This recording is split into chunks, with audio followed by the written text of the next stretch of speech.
C'est la santé, le bonheur avec Pierre-Jérôme Montenot et les cœurs de femmes ce soir. Oui, alors dans la rubrique santé-bonheur, cette semaine, on appuie plus sur la pédale bonheur et on va parler d'une association roubaisienne qui s'appelle Cœur de Femmes avec Sabine Bruno. Vous êtes la fondatrice de Cœur de Femmes. Alors c'est une association en une phrase qui appuie beaucoup sur la solidarité entre femmes. Les femmes, il faut qu'elles soient solidaires entre elles. Absolument. L'objectif, en fait, c'est de créer des liens et de vivre des valeurs de solidarité. Donc toutes nos actions passent au filtre, je dirais, de la solidarité. Qu'est-ce que cette action va pouvoir permettre pour vivre la solidarité entre femmes? Alors c'est très concret ces actions puisque le 14 octobre, vous organisez les foulées du cœur. On a parlé de handicap tout à l'heure, mais on est tout à fait dans la même ligne puisqu'il s'agit de faire marcher ou de faire courir une personne valide et une personne en situation de handicap. Ça veut dire que vous voulez changer l'image de l'un et de l'autre sur le handicap. Qu'est-ce que c'est l'image sur le handicap ?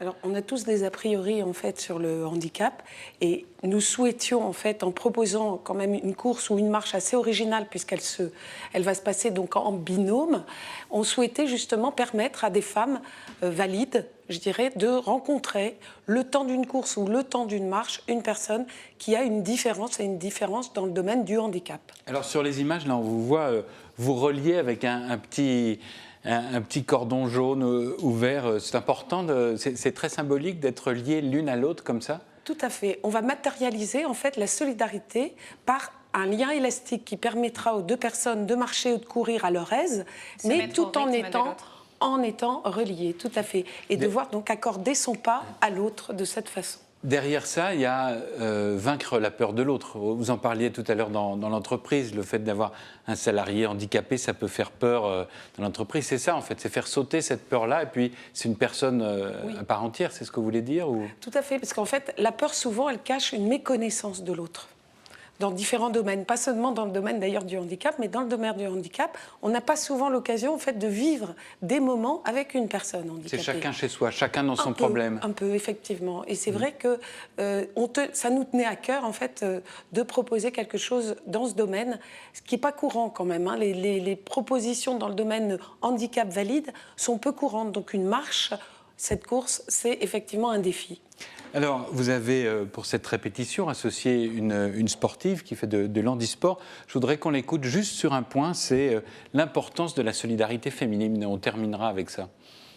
Il faut que nous, les femmes, on s'accepte, on s'adapte et à tous les milieux et à tout handicap, quoi. Parce que le monde est ce qu'il est, mais franchement, sans la femme, sans les femmes, rien n'avance. Alors Sabine Bruno, vous faites de la solidarité donc, pour les différences de handicap, valide, non valide, de santé, d'âge également. Comment vous est venue l'idée de cette association qui est finalement pour la solidarité féminine globalement? Je sais que vous êtes socio-esthéticienne à la base.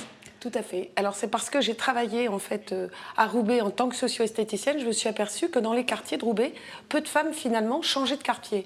Et moi qui suis croisienne, puisque j'habite Croix, les personnes de mon entourage proche n'allaient pas à Roubaix. Et je me suis dit, mais qu'est-ce que je peux faire pour changer ça?